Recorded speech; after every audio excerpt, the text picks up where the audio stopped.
সেই ব্যক্তিকে দেখুন ওনার ওই প্রোগ্রামে বসে মন দিয়ে পার্টির কাজ করে যাচ্ছে।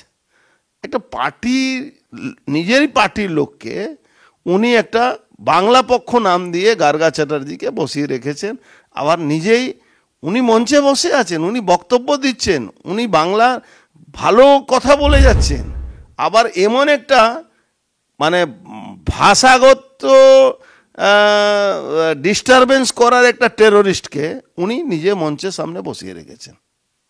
যারা ভারতবর্ষের মানুষের অন্য ভাষা বললে তাকে মারধর করছে, আর বাংলাদেশের মুসলমানরা হিন্দু বাঙালিকে মারছে, তার জন্য একটা শব্দ বাংলা পক্ষ থেকে আজ পর্যন্ত বলা হয়নি, বা মমতা ব্যানার্জিও বলেনি, বা কালকে সিপিএমের মিছিলেও আমি দেখেছি বাঙালি হিন্দুকে বাঁচাবার জন্য তাদের বক্তব্য কিছু নেই। তো মমতা ব্যানার্জি একটা আমি বলবো উনি খুব কায়দা